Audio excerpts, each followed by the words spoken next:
Ouro na Justiça Federal de Curitiba.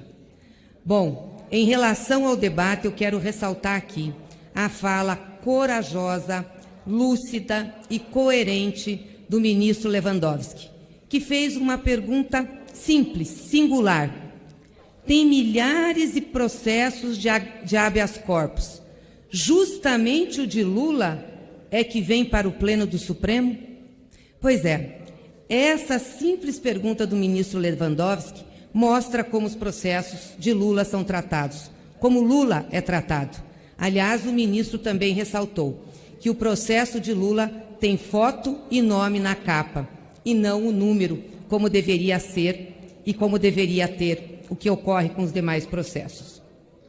Eu espero, sinceramente, que o plenário do Supremo mantenha as decisões já dadas pelo ministro Fachin e pela segunda turma do Supremo, que começaram a resgatar a credibilidade do judiciário brasileiro e resgataram os direitos de Lula, mostrando que o juízo era incompetente e o juiz era parcial, portanto, julgou Lula tendo lado no processo. A repercussão dessas duas decisões foi muito grande no mundo jurídico, no mundo político. E logo começaram as pressões para que os ministros do STF pudessem mudar as decisões. E por isso a afetação que fez o próprio ministro Fachin da sua decisão ao plenário. A mídia, então, desde que as decisões foram tomadas, sequer um dia deixou de mencioná-las para, na maioria das vezes, atacá-las, tendo a Rede Globo e o jornal Folha de São Paulo à frente desse movimento. E o que eles tentam construir de argumentação é que essas decisões que retornaram os direitos para o presidente Lula vão afetar os demais processos da Lava Jato, vão afetar a operação e beneficiarão outros réus.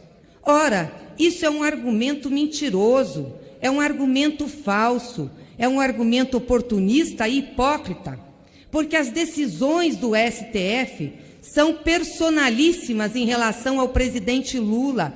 Isso está claro na decisão, porque os processos são personalíssimos. A justiça não decide no atacado, a justiça decide no caso a que lhe é exposto.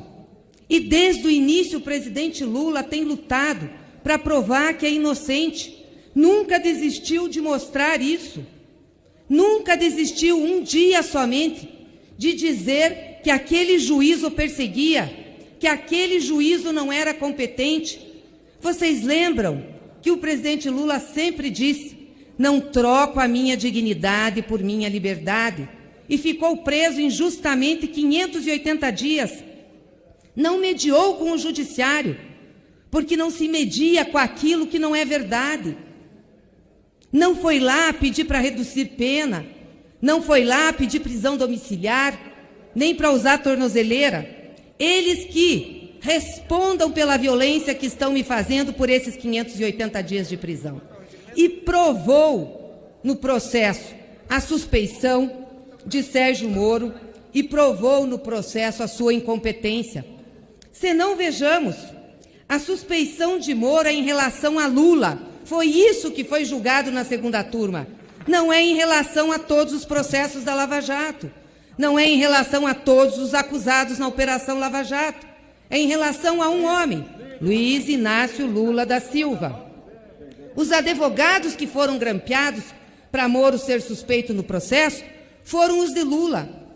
As conversas que foram vazadas foram de Marisa Letícia, esposa do presidente Lula. Quando Moro reconheceu que não tinha relação entre o triplex e os contratos da Petrobras, ele estava se referindo à sentença de Lula e não às demais sentenças da Lava Jato. Lula defendeu sua inocência desde o início. Se algum outro réu quiser uma decisão assim, vai ter que provar, colocar nos autos que foi perseguido e provar que foi perseguido. Que o juízo era incompetente e provar que o juízo era incompetente. Porque, vou repetir, a decisão é personalista. Cabe a um homem, Luiz Inácio Lula da Silva. Por isso, reverter as decisões do Supremo com o argumento, com o pretexto e o argumento de impedir que elas sejam usadas para outros réus, aí sim é cometer uma tremenda injustiça. Ou seja, um homem que já pagou, que já foi injustiçado, será injustiçado novamente. É a mesma coisa que o inocente pagar pelo pecador. Nós não podemos admitir isso. Por isso, eu espero sinceramente que o Supremo Tribunal Federal observe o devido processo legal, cumpra o seu papel e mantenha as decisões em relação ao presidente Lula. E quero deixar claro aqui aos ministros do Supremo, o maior beneficiário pela interdição de Lula chama-se Jair Messias Bolsonaro, o genocida, o homem que está levando à morte milhares de pessoas e a infecção por Covid de milhões. Hoje foi publicado um estudo na revista Science que mostra com dados que o Brasil, com essa crise toda que está, é um dos países com maiores problemas na pandemia e que o maior responsável pela crise é o governo federal. Que bom que vamos ter a CPI no Senado. Essa casa aqui devia ter vergonha e abrir uma CPI também. Mas que bom que o Senado abriu, porque tenho certeza que esse estudo da Science, como também aquele da USP feito em janeiro, que mostra os atos, as atitudes, a forma de gestão de Bolsonaro, que mostra que ele ajudou na crise, isso tudo tem que ser investigado, que Bolsonaro é culpado por essas mortes. E enquanto ele continuar sentado naquela cadeira, nós vamos continuar tendo mortes nesse país. Morre por dia uma pequena cidade no Brasil. Já morreu uma cidade média. E nós chegaremos a uma grande cidade do jeito que a pandemia está sendo enfrentada. Não tem uma política de isolamento social, não tem distribuição de máscara, não tem a atitude do presidente, que podia ser pedagógica para o povo. Não temos vacina. Podíamos ter comprado, não temos vacina. Como imunizar o povo e impedir que morra? É uma tristeza o que está acontecendo nesse país. O povo está triste. As pessoas estão tristes. A energia está ruim. A gente tem que mudar essa situação. Por isso eu quero aqui dizer que eu lamento, presidente. Sei do esforço que Vossa Excelência está fazendo para votar os projetos, mas nós não estamos numa normalidade. Sei que nós votamos projeto de Covid.